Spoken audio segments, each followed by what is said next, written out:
Amados, graça e paz da parte do nosso Senhor e Salvador Jesus Cristo, amém? Estou muito contente em voltar a essa casa de oração, essa casa ao qual também fiz parte em um certo tempo, para a glória de Deus, e também para a minha edificação, porque aqui nós aprendemos muito. Aprendemos muito com os pastores, com os presbíteros, mas acima de tudo com o nosso Deus. Ele vai nos ensinando, a cada dia vai nos orientando, vai nos preparando para que a gente possa ser um instrumento vivo e eficaz em suas mãos. Esse é o dia que o Senhor fez, regozijemo-nos e alegremos-nos nele, amém? Ô irmãos, parece que os irmãos estão com um pouquinho de frio, né? Esse é o dia que o Senhor fez, alegremo-nos e regozijemo-nos nele, amém? Amém, glória a Deus por isso. Convido os irmãos a abrirem a sua Bíblia no livro de Salmos e vamos ler o Salmo de número 73. Salmo de número 73. A hora que eu vi o reverendo Wilson aqui, eu fiquei todo arrepiado. Falei, poxa, ele já escreveu todinho sobre o Salmo, ele já publicou nos boletins sobre o Salmo, e agora, né? Vai chocar ali, mas o Senhor mandou falar sobre o Salmo 73, vamos falar sobre o Salmo 73, né? E diz assim a palavra do Senhor: com efeito, Deus é bom para com Israel, para com os de coração limpo. Quanto a mim, porém, quase me resvalaram os pés. Pouco faltou para que se desviassem os meus passos, pois eu invejava os arrogantes ao ver a prosperidade dos perversos. Para eles não há preocupações, o seu corpo é sadio e nédio. Não partilham das canseiras dos mortais, nem dos afligidos com os outros homens. Daí a soberba que os cinge como um colar e a violência que os envolve como um manto. Os olhos saltam-lhes a gordura, do coração brotam-lhes fantasias. Montejam e falam maliciosamente, da opressão fala com altivez. Contra os céus desando a boca e a sua língua percorre a terra. Por isso, o seu povo se volta para eles, e os tem por fonte de que bebe a largos sorvos. E diz: como sabe Deus? Acaso há conhecimento no Altíssimo? Eis que são esses os ímpios, e sempre tranquilos aumentam suas riquezas. Com efeito, inutilmente conservei puro o coração e lavei as mãos na inocência. Pois de contínuo sou afligido e cada manhã castigado. Se eu pensar em falar tais palavras, já aí teria traído a geração de teus filhos. Em só refletir para compreender isso, achei muito pesada a tarefa para mim, até que entrei no santuário de Deus e atinei com o fim deles. Tu certamente os pões em lugares escorregadios e os fazes cair na destruição. Como ficam de súbito assolados, totalmente aniquilados de terror. Como ao sonho, quando se acorda, assim o Senhor, ao despertares, desprezarás a imagem deles. Quando o coração se amargou e as entranhas se comoveram, eu estava embrutecido e ignorante. Era como um irracional a tua presença. Todavia, estou sempre contigo. Tu me seguras pela minha mão direita. Tu me guias com o teu conselho e depois me recebes na glória. Quem mais tenho eu no céu? Não há outro em quem eu me compraza na terra. Ainda que a minha carne e o meu coração desfaleçam, Deus é a força do meu coração e a minha herança para sempre. Os que se afastam de ti, eis que perecem. Tu destróis todos os que são infiéis para contigo. Quanto a mim, bom é estar junto a Deus, no Senhor. Bom é estar junto a Deus. No Senhor Deus põe o meu refúgio para proclamar todos os seus feitos. Até aqui. Pai Celestial, rogamos a Deus a tua bênção, Pai. A tua bênção para a ministração da palavra, a tua bênção para a compreensão da palavra e a tua bênção para a nossa edificação, ó Deus. Nós precisamos viver a tua palavra. É em nome de Cristo que nós oramos agradecidos. Amém. Asaf, poeta, músico, escolhido por Davi para ministrar no santuário. trabalhava com o sagrado, com os utensílios do tabernáculo, tinha participação significativa no culto, autor do Salmo 73, ao Salmo 83 e também ao Salmo 50. Mas no Salmo 73, ele faz uma reflexão sobre a sua vida de uma forma poética. Não que ele seja o protagonista, não que ele seja o principal, não que ele seja o foco, mas ele simplesmente escreve os seus dilemas e revela um lado obscuro da sua vida. Um lado obscuro da sua vida. Irmãos, não é fácil falar dos nossos problemas, falar das nossas angústias, falar das nossas limitações, falar da nossa inveja. Não é fácil. Um homem que lida com o sagrado, ministrando, pregando, separando as músicas, manutenção no utensílio, ele passa agora a confessar: eu sou invejoso. Eu sou uma pessoa invejosa. Uma confissão dramática, pois olha só no versículo 3, pois eu invejava os arrogantes ao ver a prosperidade dos perversos.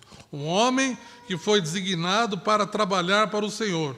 Alguns estudiosos até tentavam alegar assim, olha, ele estava doente, fazendo uma comparação entre o versículo 4 e o versículo 6, o versículo 26. O versículo 4 diz assim: para eles não há preocupações, o seu corpo é sadio. O versículo 26, ainda que minha carne e meu coração desfaleçam, essa primeira parte, né? Deus é a fortaleza, o meu coração é a minha herança para sempre. Mas o problema não era esse, o problema estava simplesmente no versículo 2, onde ele faz uma demonstração e diz assim: quase me resvalaram os pés, pouco faltou para que se desviassem os meus passos. Irmãos, nós estamos falando de uma pessoa que trabalha para o Senhor. Nós estamos falando de uma pessoa que foi designado por Davi para fazer a manutenção, uma pessoa que mexia com o sagrado. Uma pessoa que se, naquele momento, poderíamos dizer assim, que estava se revestindo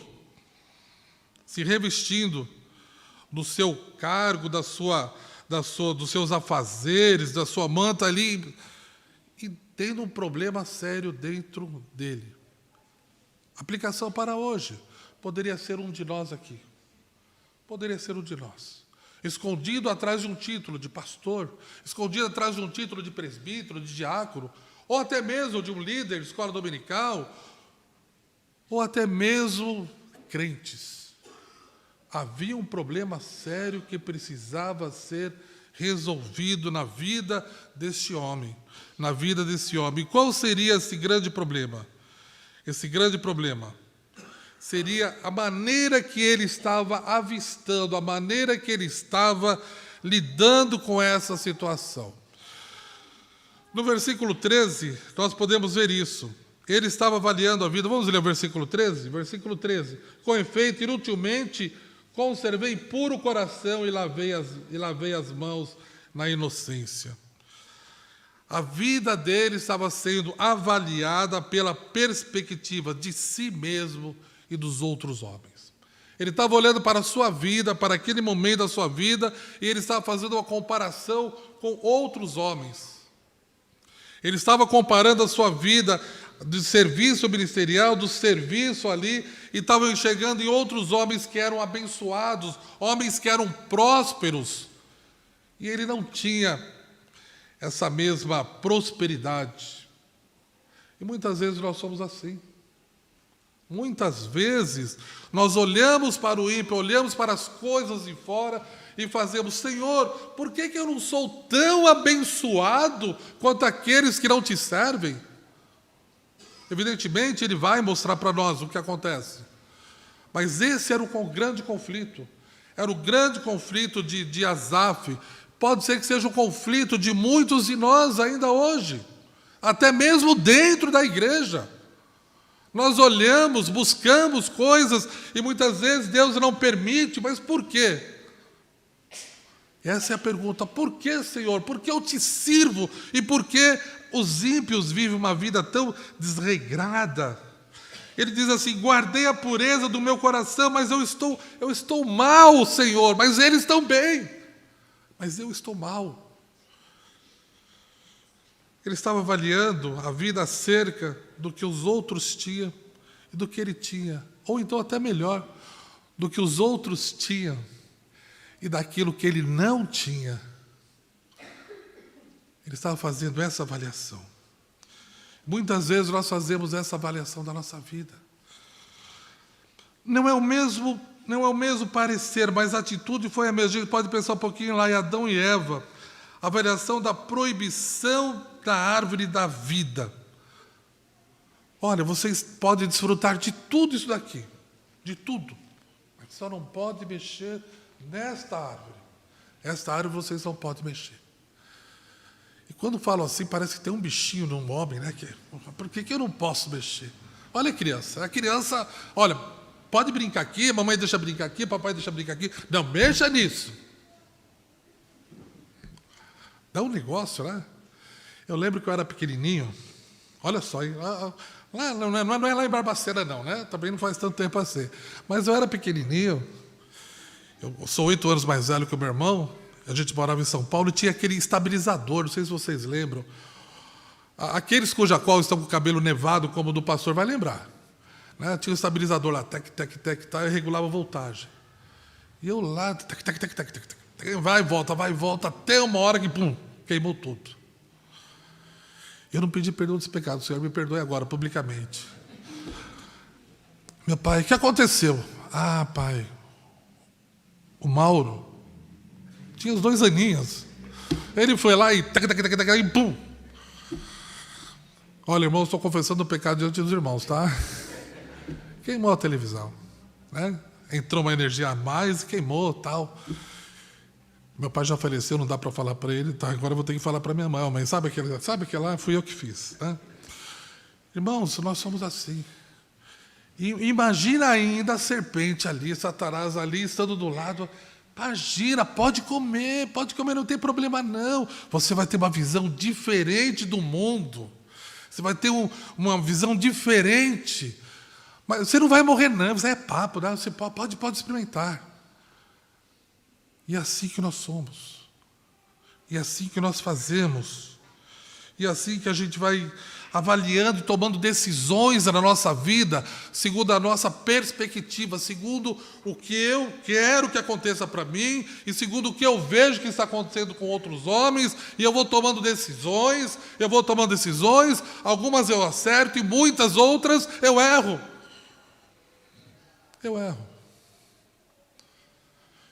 Isso me traz uma frustração, me deixa frustrado, me deixa abatido, me deixa cansado. A ponto lá do versículo 2, a ponto de fazer o quê? Quanto a mim, quase me resvalaram os pés. Pouco faltou para que se desviassem os meus passos. E a gente encontra muita gente aí. Eu fui crente, eu frequentei igreja A, igreja B, igreja C. Pessoas magoadas. E às vezes querem dizer que a culpa é de Deus. Não. Decisões erradas. Decisões alicerçadas nos seus próprios conceitos. Irmãos, se a gente pensar um pouquinho na Jeremias 17:9, enganoso é o coração mais do que todas as coisas e perverso. Quem o poderá conhecer? Nós estamos falando de um homem, então, que ele está se expondo. Um homem, um líder, como se fosse um pastor aqui entre nós, se expondo, dizendo assim, olha, eu estou confessando a vocês a minha fraqueza, a minha limitação. Eu queria ter o que eles tinham, queria ser como eles. Quase me perdi. Quase eu me abandonei, quase eu larguei tudo. Quase eu saí de tudo. A experiência que eu tive em 2014 foi uma experiência maravilhosa. Embora eu tenha ficado 1 ano sem igreja, fui trabalhar com uma ONG pós-clínica. Foi uma experiência maravilhosa para mim. Eu fui criado com militares, né? Não sei porque eu não sei carreira militar. Porque o pastor da igreja lá que eu era de São Paulo é filho de militar, a gente jogava bola junto, tal. Aí o vizinho da frente era oficial, a gente vivia mais no panelão da polícia militar, correndo, brincando lá do que do que outras coisas. E eu tinha um pensamento muito radical. Andarilho, gente que está na rua, tal, esse pessoal tem que ser eliminado, esse pessoal não serve. E quando Deus preparou para mim estar naquela ONG, eu percebi, amados, que cada um tinha uma história, cada um tinha um problema, cada um passava por uma situação. É muito fácil a gente generalizar e querer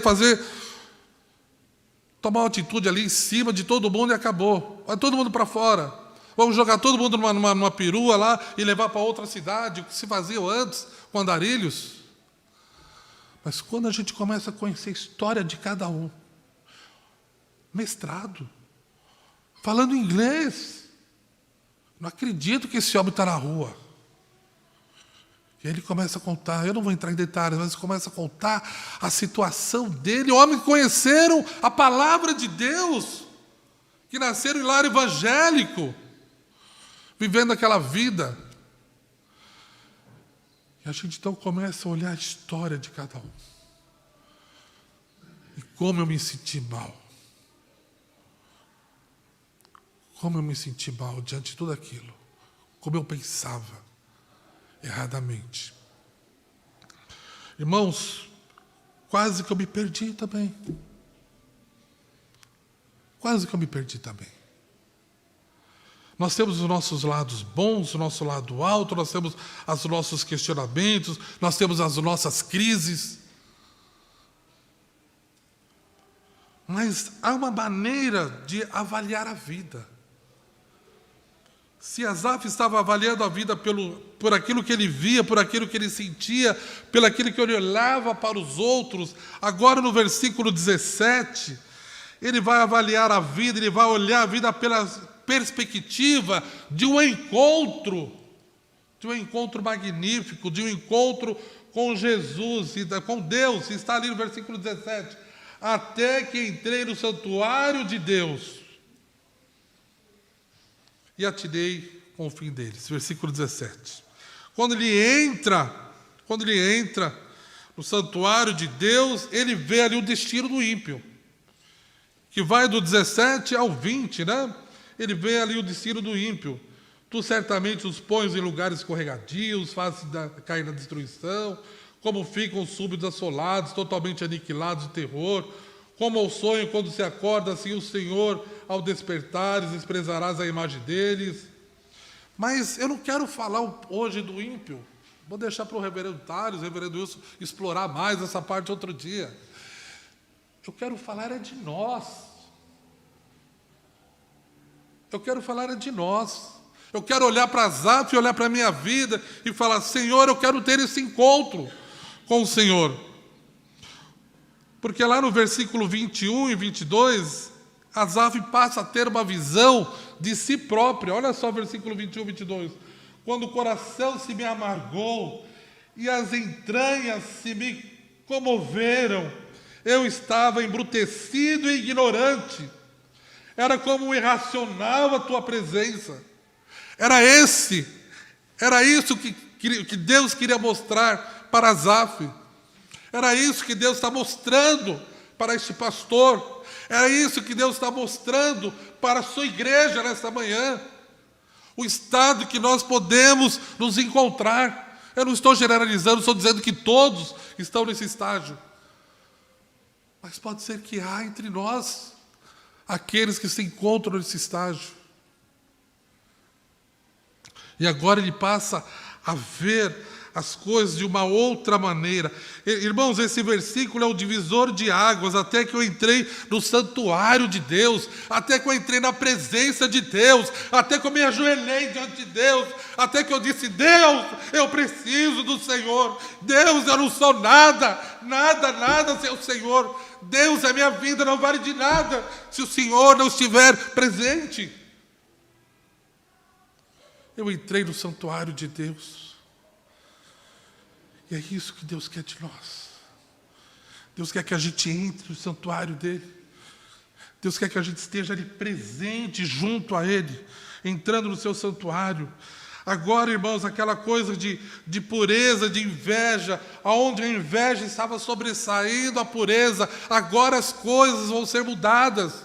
As coisas agora serão transformadas. Por quê, irmãos? Porque certamente, olha, versículo 21, 22, eu estava embrutecido, porque todavia estou sempre contigo, e tu me seguras pela minha mão direita. Deus está disposto a te pegar pela sua mão direita. Deus está disposto a dizer, vem cá, meu filho, vem cá, senta aqui. Eu quero te dar um conselho. Tem coisa no seu coração que precisa ser removido. Tem coisa no seu coração que precisa ser tirado. Tem coisa no seu coração que está te fazendo mal. Vem cá. Deus começa a dialogar com a gente. Deus começa a falar com a gente. Deus começa a nos ensinar. Esse Deus é tremendo, esse Deus é maravilhoso. Esse Deus é bondoso. E Ele começa ali mostrar para Asaf tudo aquilo que ele podia ensinar, tudo aquilo que Ele podia nos mostrar, tudo aquilo que Ele podia nos orientar. Irmãos, a gente quer sempre ganhar. A gente não quer perder. É ou não é? A gente quer sempre ganhar. A gente acha que sempre o melhor tem que ser para nós. Mas a vida não é assim, não. Olha só no Evangelho. Ganha quem? Perde. Exatamente. Vive quem morre. Maior é o que é menor. Esse é o Evangelho. E gera uma frustração tremenda. Eu não sei se vocês vão lembrar, quando o Rubinho Barrichello estava na Ferrari, correndo junto com o Schumacher, e todos nós ali, estávamos quase ali, né, esperando tocar o tema de Ayrton Senna, né? Aquela coisa ali, vai, está chegando, e vai. De repente veio uma ordem. Veio uma ordem da Ferrari. Barrichello, deixa o Schumacher passar. Vocês lembram disso, irmãos? Que frustrante, não foi?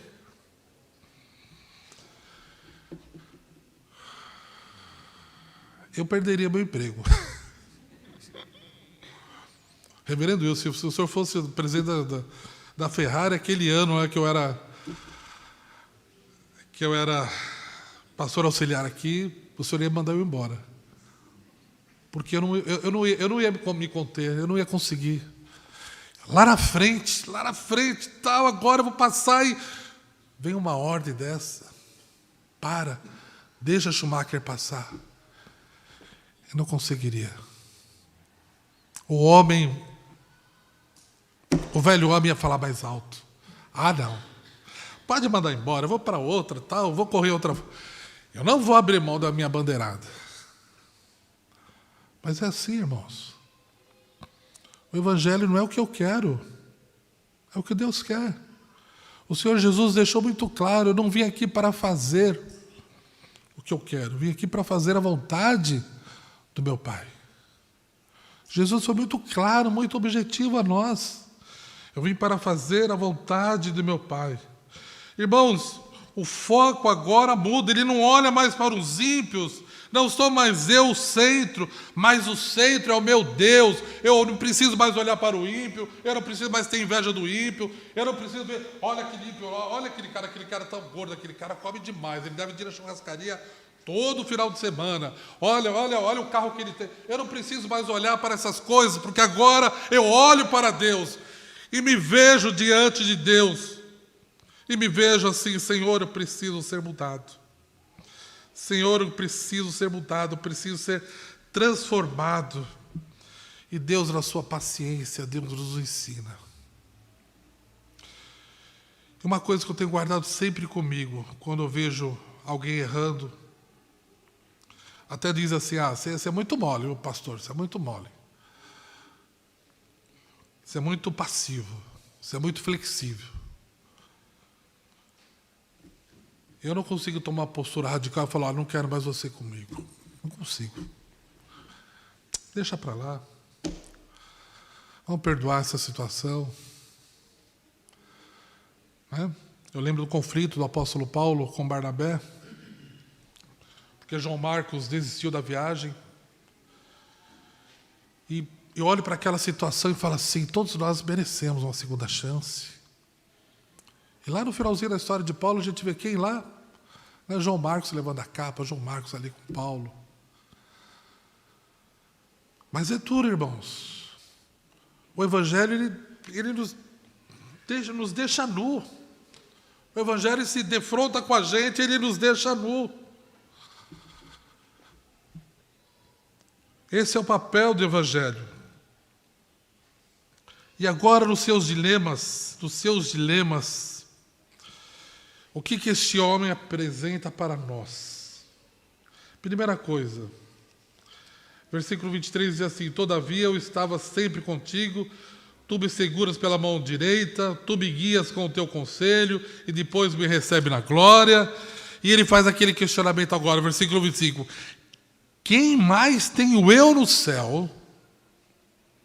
Não há outro em quem eu me compraza na terra. Ainda que a minha carne e o meu coração desfaleçam, Deus é a fortaleza do meu coração e a minha herança para sempre. Olha a postura, irmãos, olha como mudou o foco. Deu olhar para mim como homem, deu olhar para homens, e agora deu olhar para Deus. Deu olhar para Deus, com foco em Deus. A postura como nós mudamos. O salmista também já passou por isso no Salmo 13. Até quando, Senhor? Até quando, Senhor? Mas depois, no próprio Salmo 13, o salmista faz ali e se apluma em Deus. Nós temos os nossos questionamentos, as nossas limitações, as nossas fraquezas, mas como resolver isso? Focando para Deus, direcionando para Deus. Uns estão mais adiantados, outros um pouco menos, porque todos nós estamos no processo. A conversão, ele é um processo. A conversão, ele é um processo contínuo até a volta do Senhor. Porque se eu bobear, irmãos, o velho homem quer voltar. Se eu der brecha, se eu não buscar a presença de Deus e me dedicar, o velho homem quer voltar. Eu acho que vocês já ouviram isso. Tinha uma pessoa que era muito problemática em uma cidade pequena. Mexia com as meninas, mexia com mulheres casadas, batia em policiais. O cara era um homem da pá virada. E aí teve um evento na cidade, tiveram muitos policiais, e nesse evento prenderam ele, levaram para a delegacia e prenderam ele. E aí, pessoal, os servos de Deus, né? Vamos lá pregar o evangelho para ele, pregar o evangelho para ele, pregar o evangelho, e aquele homem sai daquela cadeia, de paletó, xadrezão, Bíblia embaixo do braço, aquelas Bíblias grandes, embaixo do braço. E um dos policiais diz assim para ele: quer dizer que agora você é crente? Sim, eu sou crente. Quer dizer que agora você cumpre a palavra de Deus? Sim, cumpre a palavra de Deus. Quer dizer que agora se eu bater na sua cara, você vai dar outro lado? Sim. Agora chegou a hora. Aí ele diz assim: você permite só de eu fazer uma oração? O policial, sim, já dobrando ali a manga, tal, aquela coisa. Senhor, obrigado por tudo que o Senhor fez na minha vida, pela transformação, pela regeneração. E neste momento agora, Pai, onde eu vou ser provado, só peço para o Senhor, em nome de Jesus, que o velho homem não aflore, que o velho homem não volte. Porque se o velho homem voltar, eu vou tirar a peixeira aqui. Eu vou espetar a peixeira naquela barriga de baixo para cima. E esse cabra vai... Por isso eu te peço, em nome de Jesus, que isso não aconteça. Quando ele abriu o olho, cadê o policial? Tinha dado no pé. Irmãos, vamos para encerrar. Há um versículo-chave aqui que eu vibrei com esse versículo. É um versículo da nossa ponte cristológica, desculpa. Quanto a mim, bom é estar junto a Deus. No Senhor Deus põe o meu refúgio, para proclamar todos os seus feitos. Irmãos, quanto a mim, bom é estar junto a Deus. Quando eu estou junto a Deus, eu me recordo de quem eu sou, das minhas fraquezas, das minhas limitações e de como segurar o velho homem para ele não voltar. Certo? Depois ele continua: no Senhor ponho o meu refúgio. Todos nós temos as nossas crises, as nossas ansiedades, as nossas limitações. Todos nós temos isso. Eu fui dar um suporte para minha mãe lá em São Paulo e nós fomos no mercado, no atacadão lá em São Paulo, fazer compra para ela, e eu nunca tinha visto aquilo que eu vi. Pessoas vindo com pacote dentro do mercado, pessoas com pacote de arroz, açúcar e outras coisas mais. E você na boca do caixa, o pessoal pedia assim: paga isso para mim. Eu já vi gente aqui no Carrefour, na saída. Eu já vi gente no pátio. Mas dentro do mercado eu não tinha visto. Nós estamos vivendo uma crise difícil. Nós estamos numa instabilidade ainda política, né? Econômica. Não estou aqui para falar A ou B, falar bem ou mal do governo, não. O pastor está querendo dizer que ainda não assentou. Ainda não assentou. Sabe quando a gente troca as pastilhas ali do carro? Tem que andar devagarinho e até ela assentar, até ela se acomodar. Ainda não assentou. Mas tem gente que não está aguentando. Tem gente que está no seu limite. Tem gente que é oportunista, sim. Mas tem gente que está no seu limite. Então, cada um de nós tem uma luta. E a gente consegue sobreviver a essa luta quando a gente olha ali para esse finalzinho aqui: no Senhor Deus ponho o meu refúgio. É em Deus. Pode ser luta financeira, pode ser luta espiritual, pode ser um problema de saúde. É em Deus. E proclamar todos os seus feitos. Fizermos a ponte escatológica, qual a diferença de Asaf comigo e você hoje? Nenhuma diferença. Homem tanto quanto nós. Então eu olho para esse versículo e diz assim: quanto a mim, bom é estar junto a Cristo Jesus. Em Cristo Jesus eu ponho o meu refúgio. E eu devo proclamar, anunciar os seus feitos. Veja, irmãos, eu não estou esquecendo a minha obrigação missiológica de pregar para os ímpios. Não estou esquecendo. Mas esses ímpios serão impactados pela minha conduta, pela minha visão de Deus, por aquilo que eu vou viver, da maneira que eu vou viver para a glória de Deus, da maneira que eu vou anunciar o Evangelho para a glória de Deus. Em momento algum eu estou deixa o ímpio o seu caminho, deixa o ímpio para o inferno. Não. Eu estou dizendo assim: eu preciso me aplumar, eu preciso me fortalecer, eu preciso estar bem para anunciar esse Evangelho. Se eu tiver dói, olha, eu quero falar que Jesus Cristo salva. Eu estou lá. Mas Ele não salvou você ainda. Olha como você está. Você está oscilando na sua fé. Então, irmãos, a gente precisa se alimentar, se abastecer e entender em quem a gente confia, em quem a gente busca e da maneira que nós devemos de olhar. Devemos de olhar para toda a nossa vida e para todos os problemas que surgirem pelo foco de Deus. Senhor, eu estou em Tuas mãos. Como o Senhor quer que eu haja? Como eu devo direcionar essa situação? Não deixe eu cair, Senhor. Não deixe que meus pés se desviem para a direita ou para a esquerda, mas que meus passos sejam firmes na rocha, que é o Senhor Jesus Cristo. Pois bem, irmãos, e assim, dessa maneira, a gente fala, dessa maneira a gente pensa. Dessa maneira a gente precisa viver, alicerçado em Cristo Jesus. Como está o seu coração? Como está o seu pensamento? Você já parou para fazer uma análise? Fazer uma análise é difícil, irmãos. Fazer uma autoanálise é difícil. A gente está acostumado a pegar um livro, fazer uma análise crítica, né?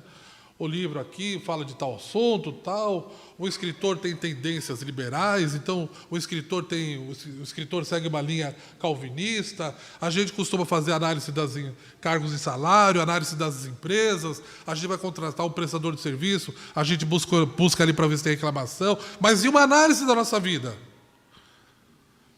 Se eu fizer olhando para as coisas do homem, eu vou tomar atitudes de homem e vou me machucar. Mas se você fizer a análise da sua vida, olhando para o foco, buscando a cura em Deus, buscando direcionamento em Deus, eu tenho plena certeza e plena convicção de que você vai acertar. O que é inveja? Poderíamos dizer assim, inveja é pecado. O que é pecado? Pecado é toda transgressão à lei de Deus. Aqui Asaf trabalha num ponto. Pecado tem nome.